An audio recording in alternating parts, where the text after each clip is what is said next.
नमस्कार। आज मैं फिर से एक और बार जे साई दीपक की वीडियो लेकर आया हूँ। This might be the fourth video of his that I have brought, but what can I do? I am such a big fan.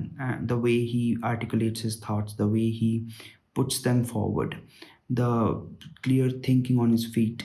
And I have read his books, and they are also very great. So uh, let's jump in to the video. I will give the link to the original video in the description. You can check it out as well. Come and react with me. Give my video a thumbs up. Subscribe to the channel if you are new here. Let's start. Sir, recently Barkha Dutt released a video saying that Hindu victimhood is false. It's just like a fake story of a political agenda. Because the main reason given for that is like. Look at his face. Look at his face. He knows. He knows what the person is going to answer. He knows what his answer is going to be. He's completely passive, completely at peace. Various reasons, the crux of her story was Hindu are in majority in this country. So nothing can happen to them because they have the numbers, they have the power to tilt the vote in their favor. And also anyone who tries to argue against it is also branded as Savarna, entitled Brahmin, and other such things. Like the same thing was applied in USA, and look what we got now. We got Trump. The reactionary element to the social justice warrior is nothing but Trump, the white supremacist, any other reactionary elements. And also, this system is propagated by ecosystem in academia. Because anything you do, because not everyone can have such profound nuances. So my question is how to overcome this, sir? How to fight this entitlement or the victimhood? When will this victimhood go, sir? I'll give you a simple example, a simple answer. 1 minute, sir. Extension of this question. Okay, in this constitution, I am Raghu from Pragna Bharati, by the way. The constitution we have 24 to 35, article 24 to 31, which protects the minority rights. Okay, minority rights. But we do not have anything like majority rights. It only says, the constitution only says that they can anyway influence the franchisee, so they don't need to have a separate majority rights. So are we fighting the constitution? Are we fighting the state? Okay, and in this Hindu fragmented society, can we really do this? Okay, I got this. Okay. So first I'll answer your question. So according to her, if you're in a majority, you can't be a victim. Correct? So the converse of that statement is, if you're in a minority, you can never be the aggressor. You'll always have to be the victim. Correct? Are Brahmins in a majority? Maybe not always have to be a victim, but you cannot be an aggressor. That much is sure, according to her theory. Majority or minority? Minority. So if Brahmins are in a minority, they could have never dictated terms to others. Is that the logic? Shall we agree with that?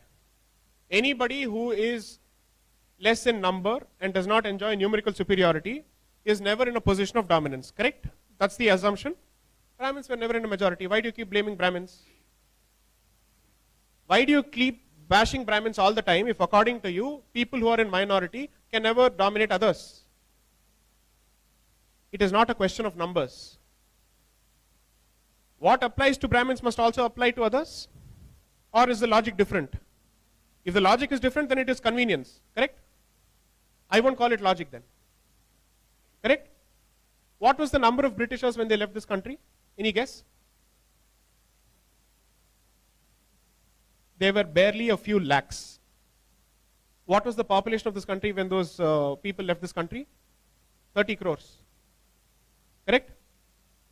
Even today, Britain does not have that kind of population. We are very good at breeding. Right? Nobody has been able to beat us so far. It's not 1.25 billion as Modi ji says. From Sawa crore, we have now gone to 1.4 billion in fact. So on Doordarshan, when you see that thing which has that population clock, it's like a time bomb, it's ticking. So the point is, I'm trying to say that if that is the logic, no people who are small in number can ever be accused of dominating others. Can you do this in South Africa then? It was a white minority. What about Zimbabwe? It was a white minority. Yes or no? There are 5 fingers and there is 1 fist. Which is stronger? The finger or the fist? That's the answer. You may be 5 fingers, but there is one fist. Is it difficult for a fist to break each finger when the fingers don't come together? Is it a fair contest between a finger and a fist, or a fist versus fist? That's the logic. Why do you even bring up that lady? She's irrelevant. Forget her. She's lost her relevance. She's lost her relevance. Here's her claim to fame. She has blood of soldiers on her hands, both during Kargil and 26/11. She's the last person who should speak about the country. It is her articles which form the basis of the Sabarimala petition. You ask her what is the nature of the basis of the tradition, she won't know anything. Don't bring her. She is an ignorant person who has a certain agenda. As simple as that. You should know who you can argue with and who you can convince. These are not people who can be convinced. They understand only one language, which is that either you're in power or you're out of power. As simple as that. That is the only language they understand. That is precisely the problem with Mr. Modi, although I have certain problems with him for not doing anything for us. Either as it may, these people, so here's the thing, if there is a fence sitter who is asking a genuine question, who is not able to make up his mind, it makes sense to try and place a position before that person. But nobody can convince me today. I can't convince anyone who has already formed his opinions. So I don't think you should think of persuading her or convincing her. You should only find ways of countering her, or people like her, or the ideology she represents. Individuals at the end of the day will come and go. What you should go after is the broad ideology which is at the heart of the problem. As long as you fixate on individuals, you'll obsess with them and you lose sight of the actual issue. First of all, he brought up two incidents concerning Barkha Dutt. The first one was that she has blood of soldiers on her hands, both during Kargil and 26/11. I think what he's referring to, that at the time of these incidents, she was at the forefront reporting on them. So basically what happened is that she had some information about the positioning of the troops, the positioning of the resources, the availability of the resources, and she telecasted them on national television, because of which a lot of information got to the enemy and they were able to utilize that information. That is the alleged claim. I don't know how true it is, but that is the claim. But the then Congress government had awarded her with like some awards for her brave journalism and all.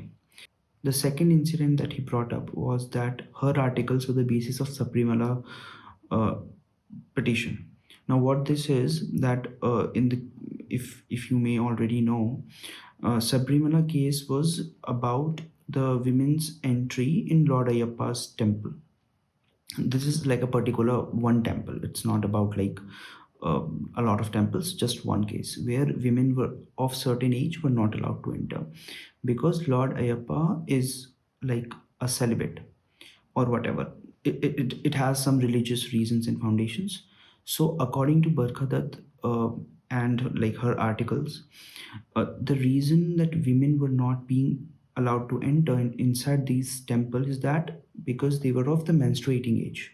So be, her hypothesis was that they were being discriminated, they were being considered impure because of that certain age that they belonged to, and that led to this particular case being coming to the forefront, which ultimately created a lot of ruckus in the country.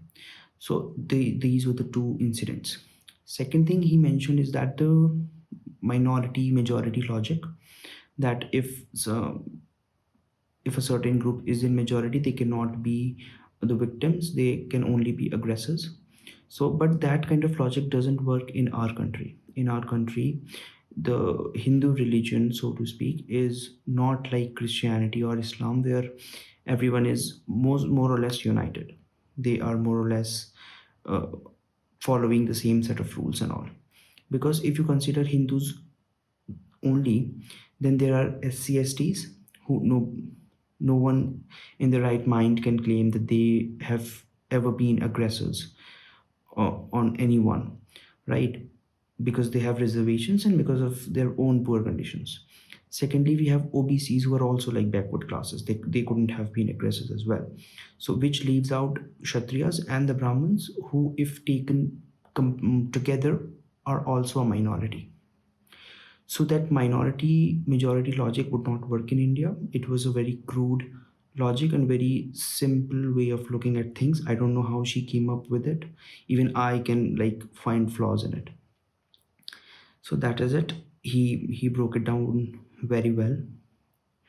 So thank you for being here. Thank you for being till the very end, and I'll see you guys in the next one.